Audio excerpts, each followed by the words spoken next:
You're listening to the Pace Radio Network here at paceradio.net.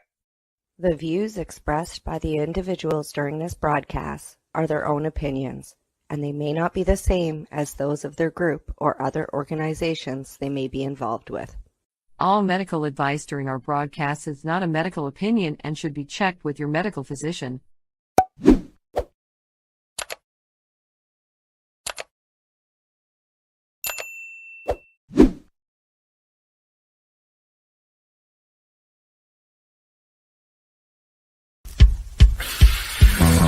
Oh yeah, baby, that's lovely.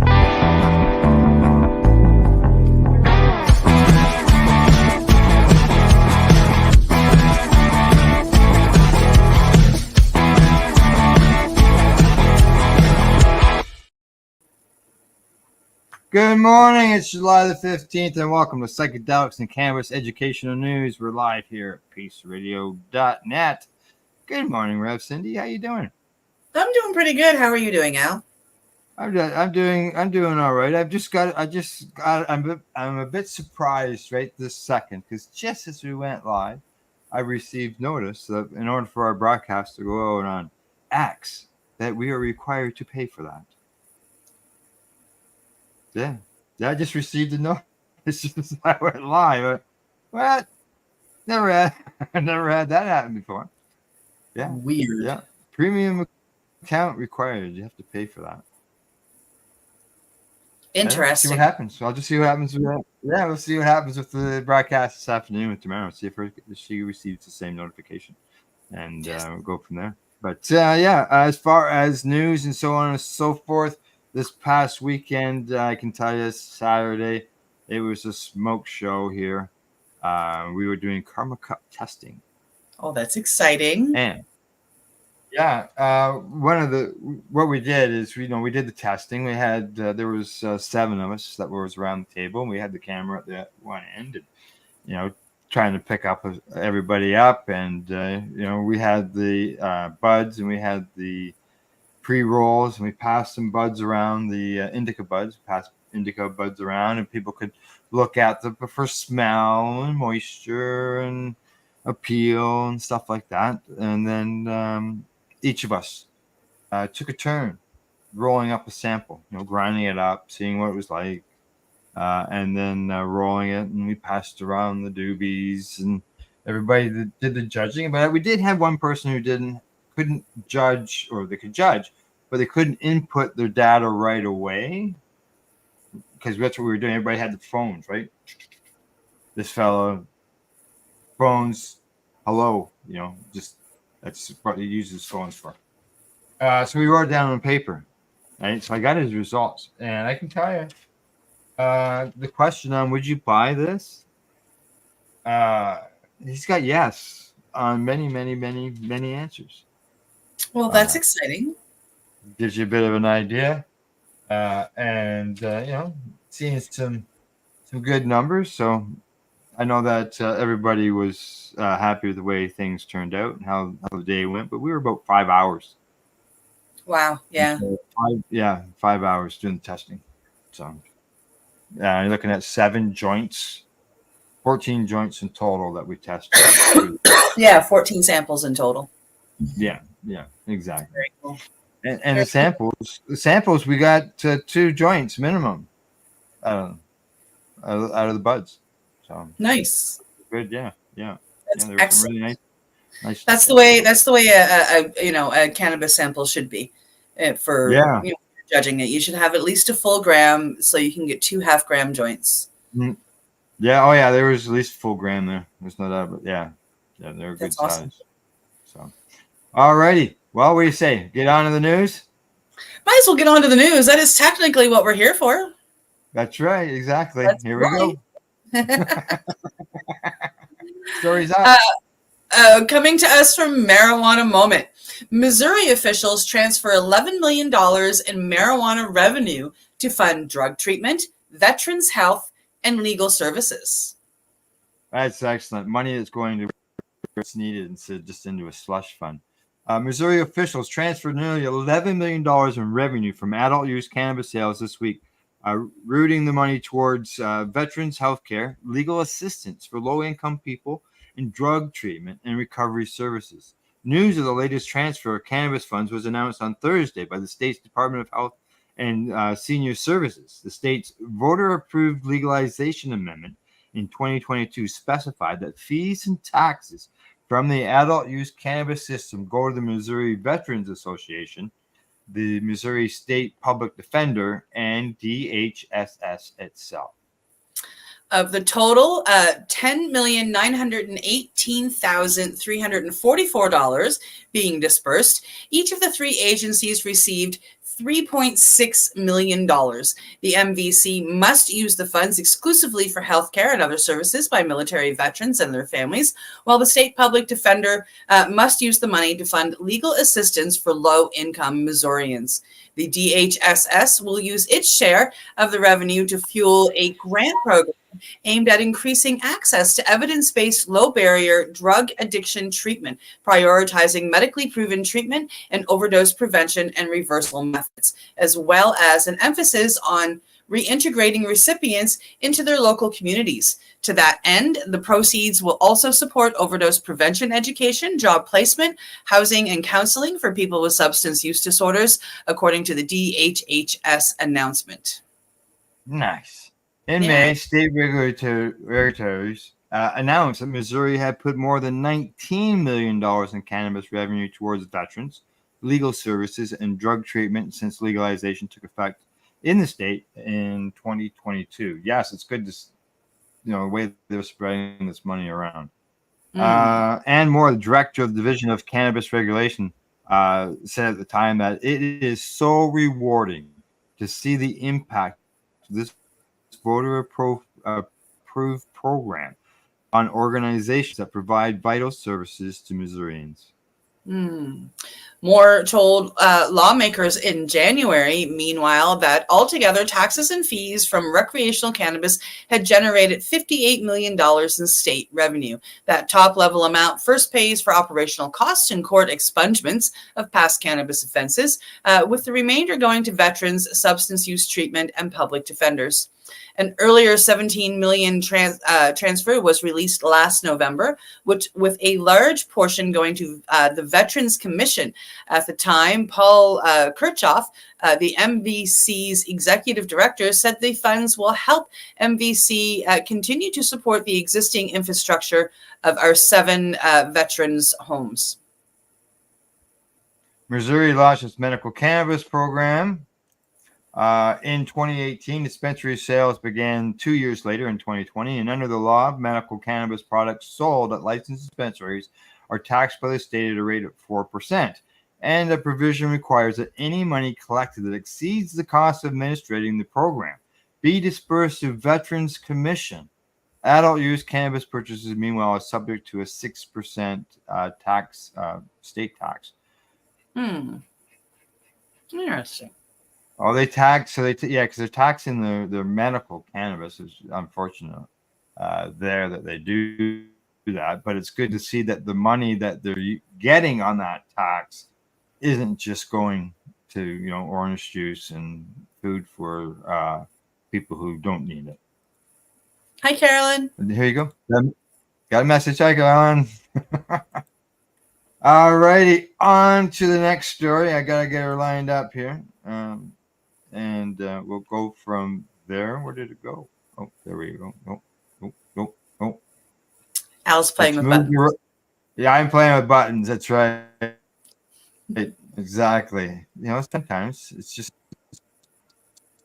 one of those times, right? One of those times. What's up? Heading over to Newsweek, scientists discovered 2 new species of hallucinogenic mushrooms. Yes, I thought this might be an interesting story for the mushroom people. Scientists have discovered 2 new species of hallucinogenic mushrooms in southern Africa. A team of researchers found that fungi represent members of the genus. So how do you pronounce that, Cindy? Psilocybe. Although they differ from any of the closest relatives, they are already known to science. A paper published in the journal mycology. Mycology. Yeah, the psilocybe genus contains around 140 species, including some of the most well-known and comprehensively studied psychoactive mushrooms. Many members of this group produce a compound known as psilocybin, in addition to similar substances, that produces psychedelic effects when consumed by humans.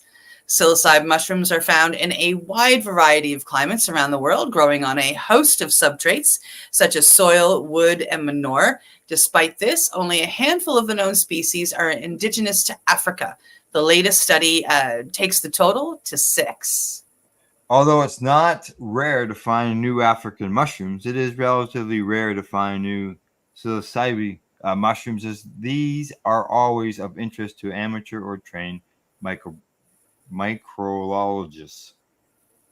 Brayton van der Muro, he's a microbiologist and study author from the Department of Microbiology. Words, tongue twister. Keep going.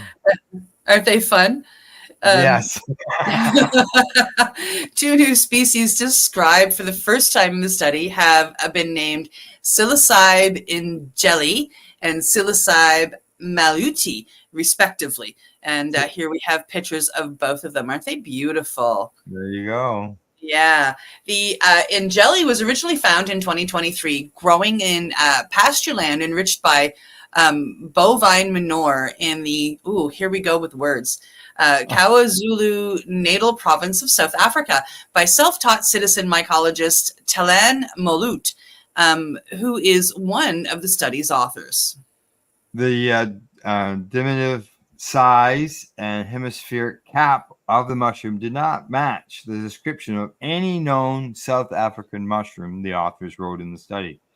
Now, on the other hand, this other one, psilocybe molleti, was first documented in South Africa's Free State province in 2021 by a member of the public, Daniela Mulder, who then sent photos to Andrew Kellen, one of South Africa's leading citizens mycologists, for identifications. In this case, the mushroom was found growing on bovine manure. The specimen displayed an unusual cap, and it did not match the descriptions of any psilocybe previously recorded by scientists. The P. malaute has a unique cap. It's elongated and pointy and never opens up fully like most mushrooms, Van der Merwe told Newsweek. And just so you know, my screen jumped and I lost you. Okay. I'm going to continue on until you find me. In both cases, the unusual looking specimens were sent to Van der Merwe, who conducted a genetic analysis. These investigations helped confirm the identification of the 2 new species. The study author said there are undeniable 4 Southern American species of this mushroom that have yet to be documented. They also called for more citizen scientists to become involved in searching for them. Now, according to the press release, Van der Merwe says that these 2 species were sent to me by citizen scientists. It would be impossible for a single researcher to cover a fraction of an area these mushrooms enthusiasts have access to. This is the only way we will be able.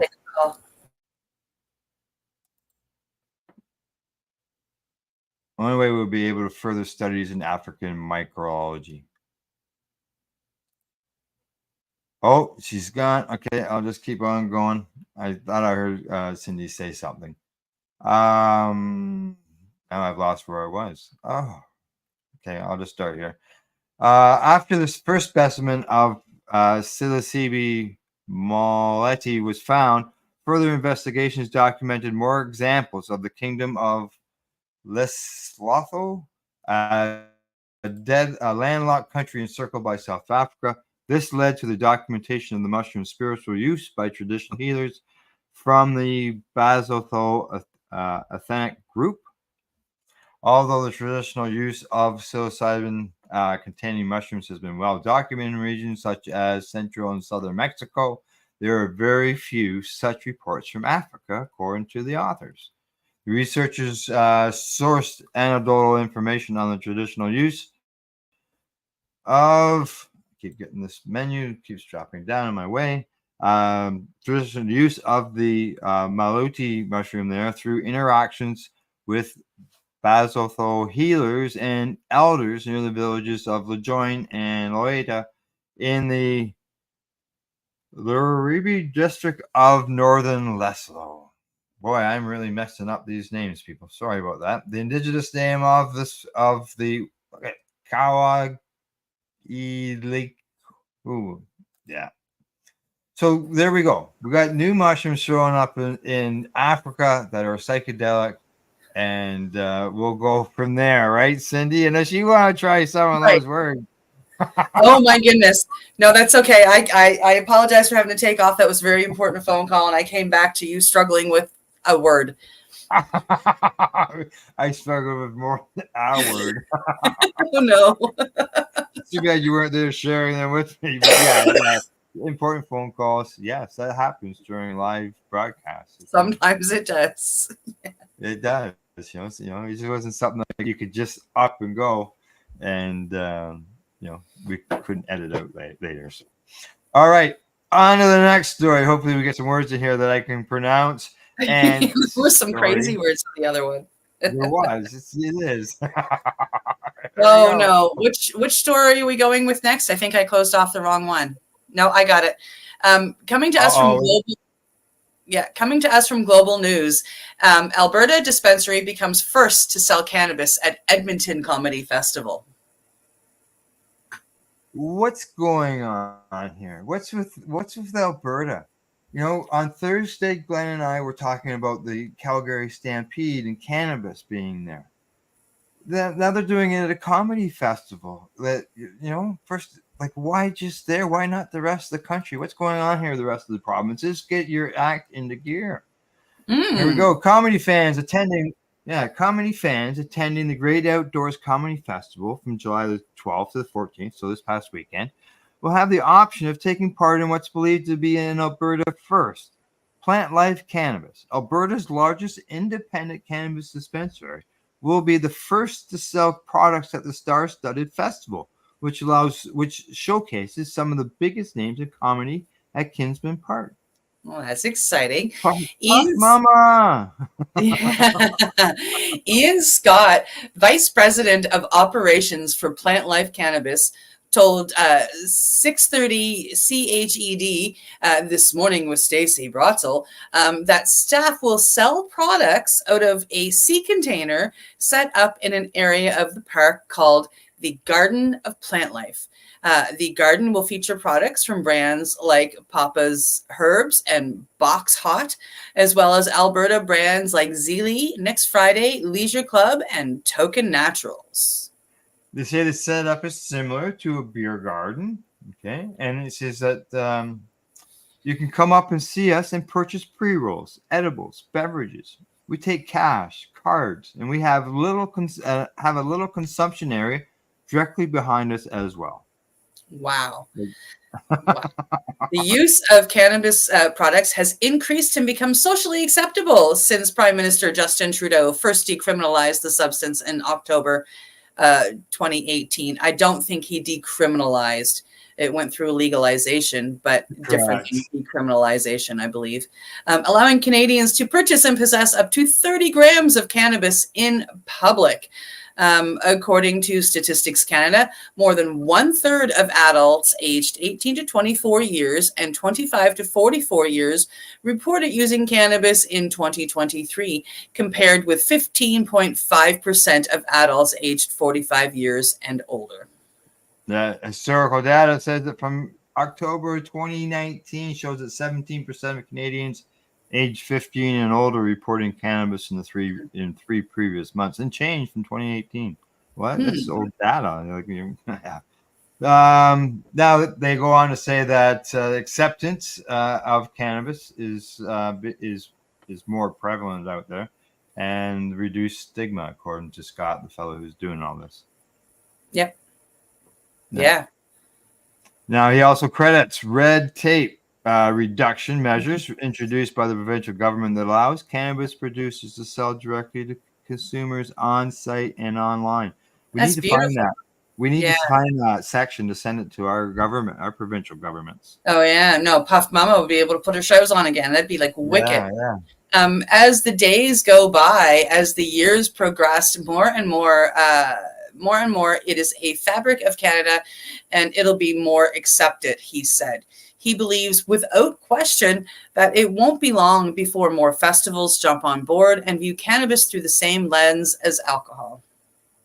And it goes on to say, it's a privilege to be in this industry. I've been here for 6 years, and I'm excited to see what 5 years, 10 years down the road looks like. I'm interested in what happens in 100 years. I'll come back. Yeah. We are still in the infancy stages, he says. That's number one. We are in infancy stages, but every day is getting more exciting, and I'm excited to be part of it. Thrilling. There you go. Yes, I would love to see other. What's that? Go ahead. Go ahead. I was just going to say, I'm excited to see other provinces get on board with this. I mean, they allow different alcoholic companies to go and sell drinks, or they allow bars to open up with, representing all the companies, in behind them. So why not cannabis? It's legal. It's, here in Nova Scotia, you can smoke cannabis anywhere you can smoke a cigarette. Right. Yeah, it's basically except here in for at Ontario. the airport. Oh, except at the airport. Yeah, I don't know about the airport here, but I know that, that's basically what our laws are here. Here in Ontario, same thing. All right, talking about laws, let's go to Germany where they got a new law. Yeah, coming to us from Fleet Europe, Germany sets legal cannabis limit for drivers. Yeah, in April, Germany partially legalized the recreational use of cannabis, which prompts the question, what is the legal cannabis level for drivers? That question has now been answered. 3.5 nanograms of THC per milliliter of blood. 2 months after passing the partial legalization, the Bunkstead has introduced a maximum limit for drivers, following recommendations from an expert panel commissioned by the Transport Ministry. The maximum level of THC, the active ingredient in cannabis, has been set, as I said, at 3.5 nanograms per milliliter of blood. This is considered the equivalent of 20 milligrams of alcohol per 100 milliliters of blood, which is well below the legal limit for alcohol, which is 50 milligrams per 100 milliliters. Additionally, there is a complete ban on alcohol for drivers who have consumed cannabis and vice versa, to avoid the impairing effects of both drugs reinforcing each other. Finally, there will be a total ban on cannabis for new drivers. New drivers are categorized as drivers under 21 or with a driver's license less than 2 years old. Germany is only the third European country to officially legalize cannabis for personal use, following Malta and Luxembourg. However, cannabis use is decriminalized and tolerated in many other countries, most famously in the Netherlands. Similarly, some countries practice a legal limit for THC in the blood. In the EU, these include Belgium, Czechia, Denmark, Ireland, and Luxembourg. Most EU member states, however, can continue to have no legal limit, meaning that any THC level detected might be a factor in suspending a driver's license, getting a fine, and or receiving a prison sentence. For a full overview of the risks, you can click right here and learn all about it. There you go. So 3.5 nanograms. Boy. Oof. Like ours is 5. Ours is 5. And then theirs is so much lower than versus the alcohol equivalency too. But, that's what happens, right? All righty. That is the first half of the program. Off to the news. Off to our commercial break. We'll get with the other 5 stories when we get back. All righty. You're watching Psychedelics and Cannabis Educational News. We're live here at paceradio.net. You're listening to the Pace Radio Network here at paceradio.net. Campbellford Lifestyle Shop, open Monday to Friday from 10 till 7 p.m. or by chance. Check out our flags, our t-shirts, plus our hats, and look of that supply of rolling papers, plus much more. We've got bongs and your favorite herbal vaporizers. Look at all the incense we have, as well as for those who collect knives, check out these knives in our collection. And while you're here, stop in to see Shay at the piercing room, where you can get poked by Shay. Daily deals, check them out. Campbellford Lifestyle Shop, 17 Bridge Street West, Campbellford, Ontario. When you have a pain that's reached its peak, Legacy for 20, it's so unique. If organic cannabis is what you seek, here's your trusted partner 7 days a week. Suppository salves, vapes and drops, topicals, edibles, infused pop. Just when life seems like it ain't easy, at Legacy 420, enjoy a pop freezy. Lab tested products, make them the GOAT. Legacy 420 out on your road. Legacy 420 in Tyendinaga Mohawk territory. Indigenous organic cannabis at its finest. What do you find at paceradio.net? People advocating cannabis education. Limestone City Hydroponics is Kingston, Ontario's hydroponics shop. Take your growing to the next level and create the optimal environment with a tent kit, or maximize your yield with an ebb and flow flood table kit. Either way, Limestone City Hydroponics has more sizes and options to fit your needs. Are you looking for the power of the sun that adapts to your budget? Then look no further, as they have professional grow lighting. They have indoor grow systems that are easy and cost effective, with many options to fit your living space and lifestyle. Cultivate your growing potential. We have everything you need to succeed. And if you can't make it to the store, they offer local delivery to the greater Kingston area. Remember, when you're looking for experts to help you grow, then look no further than the locally owned Limestone City Hydroponics, 105 Sunderland Drive in Kingston, Ontario. Call them at 613-548-0420.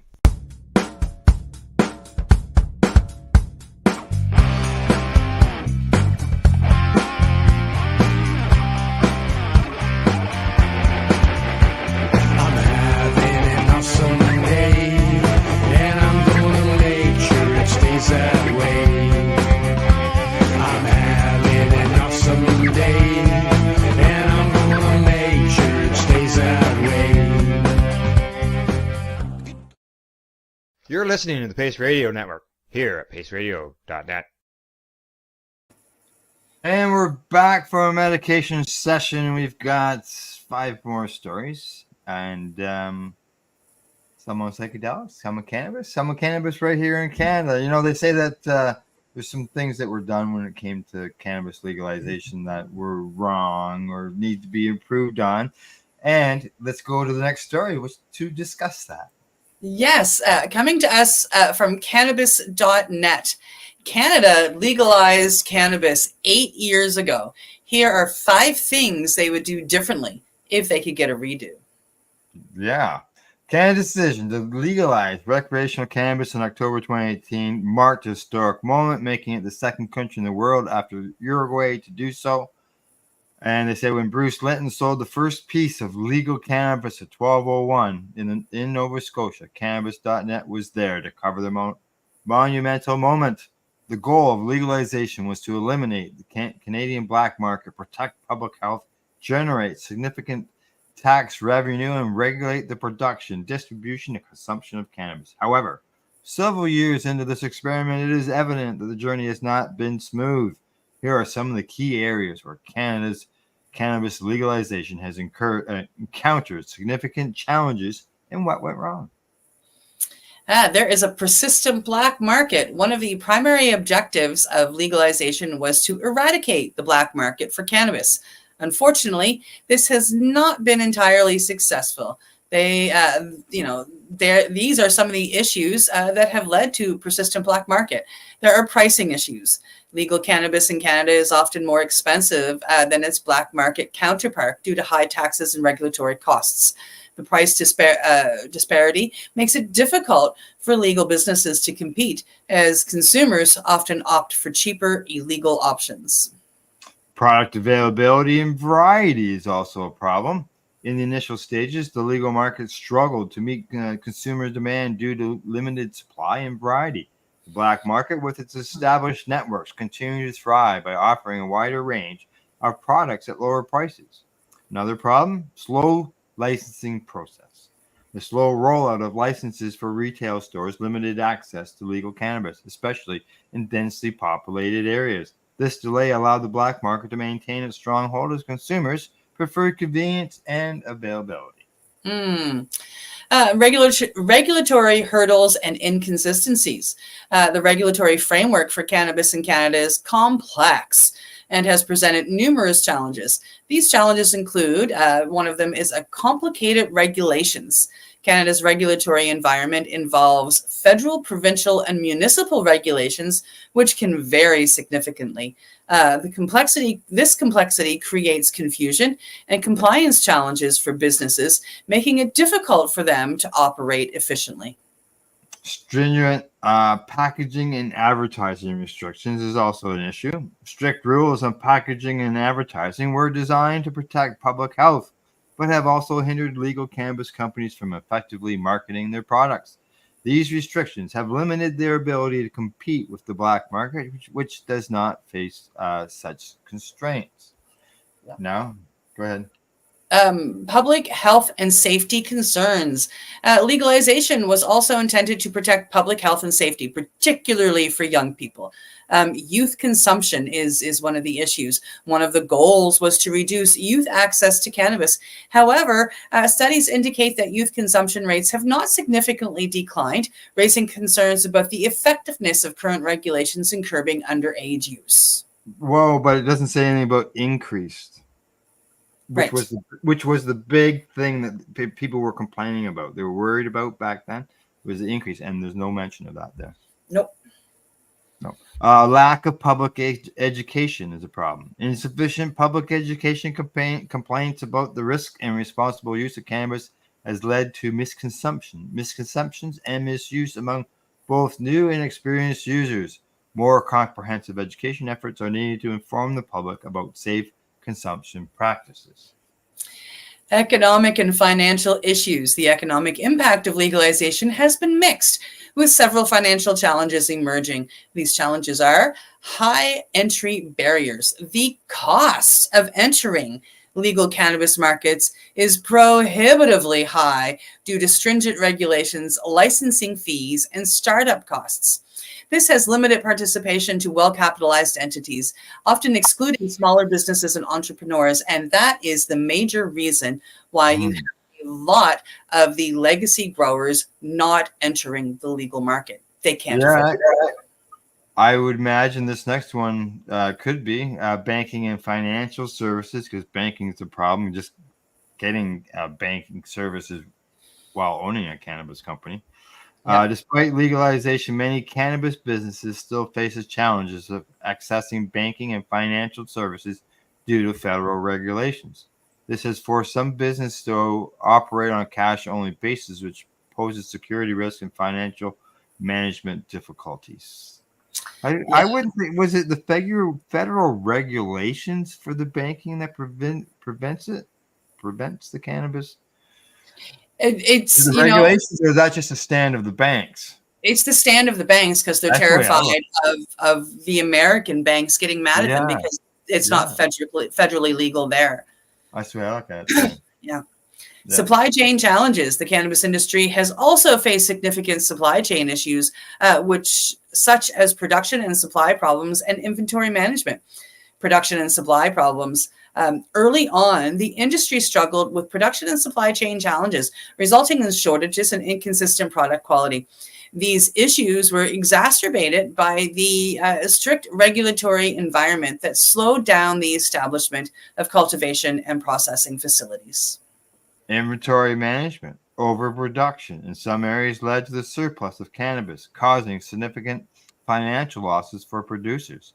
This imbalance between supply and demand highlights the challenges of accurately forecasting market needs in a newly legalized industry. Yep. Yeah. The impact on Indigenous communities. Indigenous communities have been uniquely impacted by cannabis legalization, and several missteps have exacerbated these challenges. One of them, inadequate consultation and inclusion. Indigenous communities have voiced concerns about being left out of the consultation and decision-making process for cannabis legalization. This oversight has resulted in missed opportunities for economic development and has fueled tensions between Indigenous groups and government authorities. Jurisdictional conflicts. There have been conflicts over jurisdiction and control of cannabis operations on Indigenous land, leading to legal battles and uncertainty that has hampered the process. Yeah. Oh, yeah. Legal battles happening galore here in Nova Scotia right now. Yes, they are. Yeah. Enforcement and compliance. Ensuring compliance and enforcing regulations have proven challenging in the following ways. One of them is resource allocation. Law enforcement agencies have faced challenges in reallocating resources to focus on regulating and policing the legal cannabis market while continuing to combat the black market. Illegal dispensaries. Many illegal dispensaries continue to operate, particularly in large urban centers. The enforcement of shutting down these operations has been inconsistent, allowing them to persist and compete with legal businesses. Yeah. Social equity issues. Despite promises of social equity, the benefits in legalization have not been evenly distributed. Some social equity issues include disproportionate impacts on marginalized communities which were disproportionately affected by cannabis prohibition have seen little improvement in their opportunities or economic benefits from the legal market. Yeah, I don't hear a lot of social equity from the federal government on so I'm surprised it's even in there. Yeah. Expungement of records. Efforts to expunge the criminal records of those convicted of cannabis-related offenses before legalization has been slow and insignificant, leaving many individuals with lingering legal and social consequences. Now, that is partially because of the fact that the government did not expunge criminal records when they legalized cannabis. They left it up to the person to apply. All they did was drop the fee, but there were still other fees that the people still had to absorb. And there has been a change put forth by an MP in order to have these all expunged. But after 2 years, it's still not completed yet. It's ridiculous. That's one thing that I'll say a lot of the states have that they're doing right is they're just automatic. Nobody has to apply for a thing. They're just automatically expunging. Yeah. I think that's pretty cool. Yeah, exactly. All right. Go ahead. We got some improvement recommendations. Let's hear what they are. To address these issues and improve the effectiveness of cannabis legalization in Canada, several steps can be taken. Adjust pricing and taxation policies. Reducing taxes and regulatory costs can help make legal cannabis more competitively priced compared to the black market. Implementing flexible tax rates that can adjust based on market conditions may help stabilize the legal market and reduce black market activity. Streamline regulatory framework. Creating a more comprehensive and simplified regulatory framework across federal, provincial, and municipal levels can reduce confusion and compliance costs for businesses. Revisiting packaging and advertising restrictions to balance public health concerns with the need for legal businesses to effectively market the products is also crucial. Enhance public education. Launching comprehensive public education campaigns about the risks, benefits, and responsible use of cannabis can help address misconceptions and promote safe consumption. Implementing targeted education programs for youth to prevent underage consumption and inform them about the potential risks is also essential. Support economic participation. Reducing licensing fees and providing financial support for small businesses and entrepreneurs can encourage broader participation in the legal cannabis market. Advocating for better access to banking and financial services for cannabis businesses to ensure they can operate safely and efficiently is also important. Yes. Yeah. Improve supply chain management, enhancing data collection and market analysis to improve forecasting of supply and demand can help balance production and avoid surplus or shortages. Strengthening quality control measures to ensure consistent product quality and safety is also necessary. Include Indigenous communities, ensuring meaningful consultation and inclusion of Indigenous communities in the cannabis industry to promote economic development and respect jurisdictional rights is critical. Providing targeted support and resources for Indigenous cannabis operations to thrive in the legal market is also needed. Strengthen enforcement and compliance. Ensuring consistent enforcement against illegal dispensaries to protect the legal market is important. Allocating sufficient resources to law enforcement to balance the regulation of the legal market and combating the black market is also necessary. Or just kind of like, really reduce the fees and, make it plausible for these people in the black market to join the legal market. Exactly. Promote social equity, creating programs and initiatives to ensure marginalized communities benefit from the legal cannabis market is crucial. Accelerating efforts to expunge criminal records for cannabis-related offenses to reduce the social and legal impacts on affected individuals is also essential. Yeah. Hire somebody to sit there at the computer and go delete, delete, delete. Yeah. So on the conclusion, what's it say?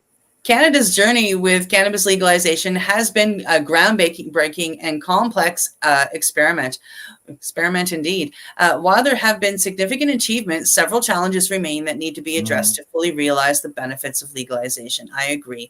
By adjusting pricing and taxation policies, streamlining regulations, enhancing public education, supporting economic participation, improving supply chain management, including Indigenous communities, strengthening enforcement, and promoting social equity, Canada can overcome these hurdles and build a more effective and inclusive cannabis industry. This will not only ensure the success of legalization, but also serve as a model for other countries considering similar paths.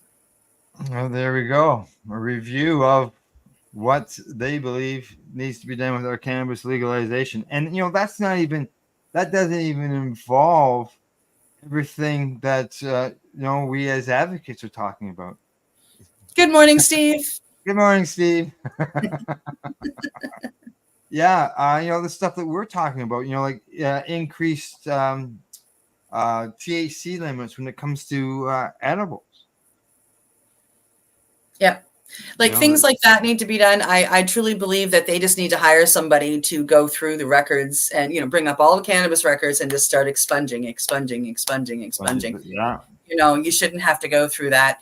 And, when it comes to, like they say, enforcing on illegal dispensaries and on illegal growers, I think they need to make it easier for people to get in on the legal game. And if they, reduce the taxes and allow people to get in on the legal game, I think they will see a very large drop in the quote unquote illegal. Yeah. My opinion. That's just my opinion. Yeah. And, some people are dedicated to their growers and, want to keep, we'll keep doing it. Just like there's still bootleggers out there, even though that alcohol has been legal for basically 100 years, right? Yep. Yeah. So, all righty, on to the next story. Coming to us from SciPost, older adults find psychological benefits in psychedelic retreats, despite milder acute effects. A recent study published in the American Journal of Geriatric Psychiatry provides new insight into the impacts of psychedelic retreats on older adults. The research shows that older adults, despite experiencing less intense immediate effects from psychedelics compared to younger participants, reported similar improvements in well-being after attending these retreats. Serotonin. Go ahead. No, you go ahead. Serotonin psychedelics like psilocybin, LSD, and DMT have shown promise in treating effective symptoms in various disorders. These substances induce an altered state of consciousness, including intensified emotions and perceptions, which have been linked to therapeutic outcomes. However, older adults have been largely excluded from psychedelic research, and the safety and efficacy of these treatments for this age group remain uncertain. My thing had gone wild. I had to go searching to get it again. Psychedelic substances have been a resurging interest, primarily due to their fast and sustained positive effects on well-being among diverse clinical populations, said co-author Lorenzo Pasquini, who is an assistant professor of neurology at the UCSF Wheel Institute of Neurosciences. Yet little research has been conducted in older adults so far. To target this question is crucial since effective changes in older adults are widespread, difficult to treat with classical antidepressant medications, and often precede the emergence of more severe neuropsychiatric and neurological disorders. Something that makes psychedelics an equally intriguing and challenging research topic is the combined intensity and kaleidoscopic variety of their subjective effects. Humphrey Osmond's Ebonus quote from the 1950s comes to mind. To phantom hell or soar angelic, just take a pinch of psychedelic. That's in a song. I've heard that in a song. No, that's added co-author Haynes Kenner. They are a PhD candidate at the Imperial College of London Centre for Psychedelic Research and visiting scholar in UCSF Carhart Harris Lab. Now they say to make these substances safer and more broadly useful, I believe we need more studies trying to get into the weeds of how different types of people respond differently to these substances. And like Lorenzo mentioned, older adults constitute a population that has an unmet need for better psychiatric treatment options while unusually not being included in psychedelic studies. The study employed a prospective cohort design targeting individuals planning to attend psychedelic retreats or group-based guided psychedelic sessions. Participants were recruited through social media, newsletters, forums, and retreat facilitators. They completed surveys at 4 points: before the session, immediately after, 1 day after leaving the retreat, at 2 weeks, 4 weeks, and 6 months post-experience. Eligibility criteria included being 18 years or older, understanding English, and planning to attend a psychedelic ceremony involving substances like psilocybin, LSD, ayahuasca, or mescaline. From 882 participants who signed up, 62 older adults aged 60 and above, and a matched group of 62 younger adults aged below 60 were selected for comparison. Oh, I'd still be in the younger adult section of that. Woohoo! I'm the old guy. I get older this week too. Baseline predicators such as age, gender, education, prior psychedelic use, and psychiatric history was assessed. The primary outcome measure was the Warwick-Enberg Mental Wellbeing Scale. Acute psychedelic effects were measured using several scales, including the Ego Dissolution Inventory, Mystical Experience Questionnaire, and Cognitive Scale, among others. The researchers found that older adults experienced significant improvements in their mental well-being after participating in psychedelic retreats, comparable to those observed in younger adults. These retreats typically involve the use of substances such as psilocybin, LSD, ayahuasca, and mescaline. We found that adults aged 60 plus who use psychedelic substances like psilocybin, truffles, or ayahuasca in the setting of group ceremonies experience improvements in psychological well-being similar to younger adults, Pasquini told SciPost. One of the most surprising findings was that the well-being improvements in older adults were not directly linked to the acute effects of the psychedelics themselves. Unlike younger adults for whom the intensity of the psychedelic experience characterized by altered states of consciousness, vivid imagery, and mystical experiences played a key role in their mental health benefits, older adults showed a different pattern. Older adults had significantly less intense acute psychedelic effects. Subject experiences such as ego delusion or emotional breakthroughs were up to 50% lower in those aged 60 plus. But this seemingly didn't affect the observed improvements in well-being, Kettner explained. Instead, the sense of communitas or togetherness and shared joy during group activities emerged as a significant predictor of well-being improvements in older adults. This concept of communitas involved deep emotional bonds and collective experiences that foster a sense of belonging and mutual support.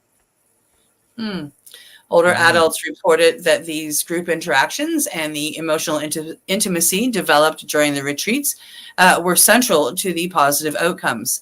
This finding suggests that the social and relational aspects of the retreat experience may be particularly beneficial for older adults who often face social isolation and loneliness. A major surprise was to see that subjective psychedelic effects did not seem to predict well-being changes in older adults the same way that we got used to seeing it in psychedelic research. He said, typically the quality of the acute psychedelic state is associated with changes in psychological outcomes. In adults 60 plus, this did not hold up. Instead, the feeling of togetherness with others emerged as the only significant predictor of changes, highlighting the crucial role that social connection plays in older adults. Interesting. The study also found that the well-being improvements in older adults were more pronounced in those with a history of psychiatric diagnosis. This group showed even greater increases in well-being scores compared to those without such a history. This indicates that older adults with pre-existing mental health conditions may derive substantial therapeutic benefits from participating in these psychedelic retreats, potentially addressing gaps in the effectiveness of conventional treatment. However, as with all research, there are some caveats to consider. The context of psychedelic use was limited to retreat and ceremony settings, which may not be generalizable to other environments or individual use. The sample was also biased towards highly educated white participants. Now, I don't know if you want to keep this goes down here for. I was going to say it keeps going to quite a bit more, but I think that's the general. Yeah. Yeah. That older adults are finding a benefit from using psychedelics in order to improve their quality of life. Yeah. Exciting. Well, we've got 3 more stories to cover. We've only got 7 minutes, right? So what I'm going to suggest we do is we're going to skip over the next story, and we're going to go right to the dogs. Yes, the dogs. Right? The next story was coming to us from Ganjapreneur, though. If you are interested in going to see it, House Committee votes to block cannabis rescheduling effort down in the States. Yeah, which is just that was just more of the same. It's just more of the same. It just gets so frustrating. Like they could legalize cannabis, they could have legalized so long ago, and they just can't get together to do it. It's ridiculous. They're supposed to be doing it for the people. Majority of the people agree to legalize it, and they come up with this crap. So let's just go on to the story of the dogs. We'll talk about dogs. They're more fun. Yeah, that's right. All right, here we go. Coming to us from CPR News, MDMA for dogs, 4 ideas and 1 big concern from CU Denver's new Psychedelic Research Center. The University of Colorado is the latest mainstream university to create a dedicated study or center for the study of psychedelic drugs, and its leaders are already dreaming up new experiments. The CU Denver Center for Psychedelic Research will be based in university offices in downtown Denver. The center is starting small, but its creation signals the university is committed to researching the potential benefits and effects of psychedelics as a medicine, as well as the legal and social aspects of Colorado's emerging psychedelic industry. But what exactly will they study? In an interview, neuroscientist and center director Jim Grinsby shared some of his early ideas and plans. MDMA for dogs.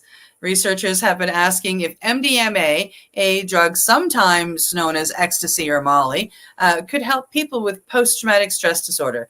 Grinsby suggests that it could be beneficial for traumatized dogs, too. Previously, Grinsby was part of a 2019 study on the effects of MDMA on rats. The study tested whether MDMA could help rats unlearn their fear of a setting where they had experienced a mild shock. And he says in the report, our idea was that the memory of the fear itself can be reduced or eliminated. He says the experiment showed further support for the effectiveness of MDMA-assisted psychotherapy. The study showed that the MDMA might disrupt the reconciliation of traumatic memories, the process by which they are assessed and then stored again in the brain. Every time a memory comes into awareness, it becomes, in a way, fragile and susceptible to being changed. You can actually change the neural network that stores the memory, Grinsby said. In short, MDMA and other psychedelics may affect the memory rewriting process in a way that edits or eliminates the traumatic memory itself. Grigsby's plan for an experiment with dogs would build on that research with a different setup. Instead of intentionally creating a fear or trauma, it would focus on helping dogs who were previously neglected or abused. I like that way versus, because then they could be traumatized for life, or the other way around. Yep. Now, Grimsby goes on to say that I'm working with a group of local veterinarians who are pretty interested in this. And he says that the study, the idea is to study MDMA's therapeutic potential for both humans and canines. They found a source for the study drug and now are looking for funding. MDMA is a non-classic psychedelic. Instead of instilling mystical experiences, it produces a mellower effect during which people tend to feel more emphatic, more open to bonding with others, and better able to process emotional or traumatic memories, according to the UC Berkeley Center of Science of Psychedelics. Grigsby is interested in the possibility that psychedelics could boost neurogenesis, which is the growth of neurons. Until fairly recently, neurogenesis was thought to be impossible, but researchers have found that it does occur in parts of the brain, and the phenomenon may also get a boost from certain psychedelic substances. With LSD, for example, it's estimated that maybe for 3 to 4 weeks after a session, there's change in the nervous system that's occurring, he said. Grigsby's team is talking with researchers at a local rehabilitation hospital about the potential study of psychedelics as medicine for recovery from strokes or traumatic brain injuries. Separately, Grinsby also is interested in the possibility that psychedelics could reduce inflammation in the body that might happen indirectly if a therapeutic application helps to reduce stress and improve a person's general health. It also appears there may be a direct link between psychedelics and the reduction of inflammation. Finding a way to reduce inflammation can help treat autoimmune disorders and certain neurological situations. Yep. Yeah. Yep. Grisby is already co-leading a study of whether therapy and big dose psilocybin could help people confront their cancer diagnosis. We saw that in a documentary a couple of years ago. It's funded by about $3 million in federal grants, but Grisby says the new center will try to raise potentially millions more to support the study over the next few years. We might be able to get it done a bit more efficiently and maybe somewhat more rapidly if we had more money, he said. Currently, the study is relying on a fair amount of volunteer labor. Yeah, I imagine a lot of them do. All right. I'm just looking down here, see if we get any more into the dogs. Yeah, that story keeps going too. Another long one. I see we're at the top of the hour. They say some of the bigger challenges. They said that the bigger standards is the gold standard of science is the double-blind study, where patients don't know if they're receiving a placebo or the actual drug that is being tested. This technique is meant to reduce bias from participants and researchers and combat the placebo effect. Unfortunately, for psychedelic researchers, it's very hard to successfully use the placebo in their trials. I've wondered about that. Patients often know the psychedelics have powerful and distinctive effects, making it easier for people to guess whether or not they're receiving the real thing. Yeah. Yep. But they're not. Exactly. Glenn and I have questioned the same thing in some reports in the past. Yeah, you can't. It's almost impossible to do a double-blind study with psychedelics. Like, I mean, we know we're going to end up with an altered state of consciousness, and if that doesn't happen, we know we're not on it. Yeah, exactly. Like unless it's a micro dose. Yep, and even then. Right? So. Yep. All right, I see it's the top of the hour, so I've shut down that story. Okay. And the other story that we were going to talk about, and that was it was coming to us from Romania. Wiz Khalifa was arrested for cannabis possession in Romania on stage at that. Correct. Yeah, and they found him with 18 grams of cannabis. He's apologized. He says he wants to come back to the country, so on and so forth. Yep. Yep. All right. Anything? That's it? That's it. Nothing else? Do you want to mention offhand? Okay. All right. From the Legacy420.com news desk, that's our Pace News report for today. Thanks to our buds at Campbellford Lifestyle Shop, as well as Limestone City Hydroponics and Legacy420.com. In closing, I'd like to say thank you and thanks for watching. And don't forget to educate, medicate, and do not incarcerate. See you all on Thursday. Well, I'll probably see you later this week. Bye-bye. You're listening to the Pace Radio Network here at paceradio.net. The opinions of the individuals during this broadcast are their own and may not be the opinions of their group or other organizations they may be involved with. All medical advice during our broadcast is not a medical opinion and should be checked with your medical physician. When you have a pain that's reached its peak, Legacy for 20, it's so unique. If organic cannabis is what you seek, here's your trusted partner 7 days a week. Suppository salves, vapes and drops, topicals, edibles, infused pop. Just when life seems like it ain't easy, at Legacy 420, enjoy a pop freezy. Lab tested products, make them the GOAT. Legacy 420 out on your road. Legacy 420 in Tyndonega Mohawk territory. Indigenous organic cannabis at its finest. Enjoy the buzz of legalization with Campbellford Lifestyle Shop. From lights to plant nutrients, books, consumption accessories, and more. We've got all your basics to grow or consume cannabis. Visit our info center or take a look at our piercing services and body jewelry, now available in-store through Campbellford Lifestyle Shop. 17 Bridge Street West, Campbellford. Limestone City Hydroponics is Kingston, Ontario's hydroponics shop. Take your growing to the next level and create the optimal environment with a tent kit, or maximize your yield with an ebb and flow flood table kit. Either way, Limestone City Hydroponics has more sizes and options to fit your needs. Are you looking for the power of the sun that adapts to your budget? Then look no further, as they have professional grow lighting. They have indoor grow systems that are easy and cost effective, with many options to fit your living space and lifestyle. Cultivate your growing potential. We have everything you need to succeed. And if you can't make it to the store, They offer local delivery to the greater Kingston area. Remember, when you're looking for experts to help you grow, then look no further than the locally owned Limestone City Hydroponics, 105 Sunderland Drive in Kingston, Ontario. Call them at 613-548-0420. We are people advocating cannabis education here at paceradio.net.